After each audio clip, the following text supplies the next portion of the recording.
Happy birthday ninyo!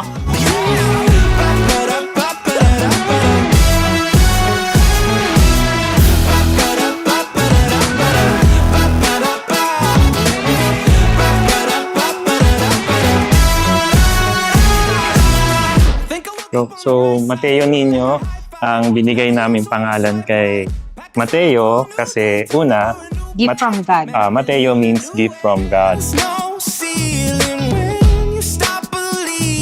And then next is Nino kasi nga nung ikakasal kami ni Gian, nahirapan kami sa paghahanap ng church. Buti na lang nakita namin ang Santo Niño de Cebu. Kaya naisip namin baka yun yung way na parang guided kami ni God. So kaya napili namin ang Nino.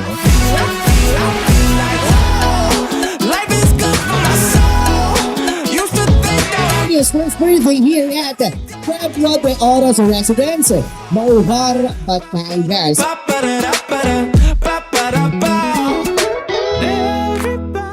Lord, Heavenly Father, bless Nino, who is here with us today, with good health, happiness, and a heart full of gratitude, as he embarks on another chapter of his journey.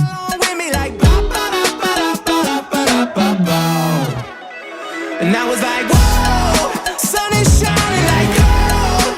I think I finally know it's okay to let go. I feel like, whoa. So si Mateo, ano siya, mabait. Ano yan, chill lang siya na bata. Tapos, sweet din yan, pero wala siyang favorite sa amin. Favorite niya kaming dalawa. Makita niya lang kami, hindi na siya maagaw ng lolo't lola niya. Sa amin na siya didikit.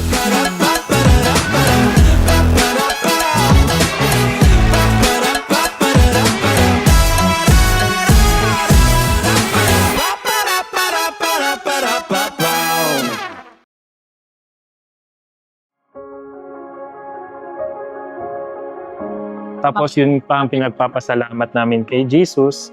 In a span of 1 year, yun, nilagnat lang siya dahil sa vaccination. Pero other than that, walang sakit na dumapo sa kanya in this past year.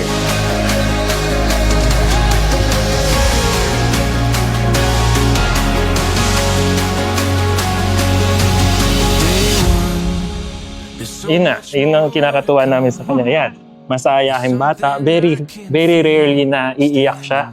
Or makikita namin siyang iiyak kasi yun, tuwing inaantok lang, nagugutom. Oo, ganun. Pero yun, masayahin lang talaga siyang bata. Masayahin lang siya in general. What will follow with you and me, that's alright. Kay Mateo, ang wish ko lang, sana maging mabait, healthy, safe sa everyday. So, lagi mo lang iisipin, nandito ka lang kami ni Mama para gabayan ka. Let's just run.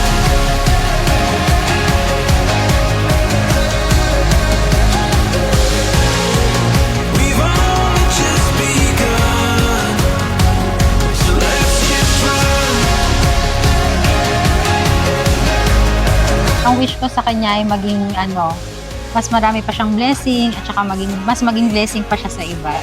Maging okay palagi at good health. Yes. Lagi maging happy.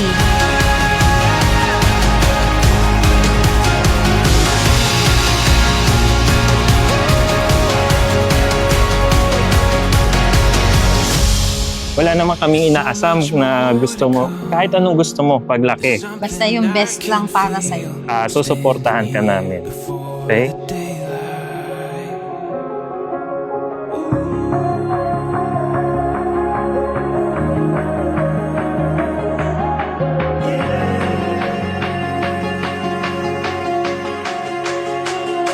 Ayan. Happy birthday. Happy birthday ninyo! Love you! Happy birthday ninyo!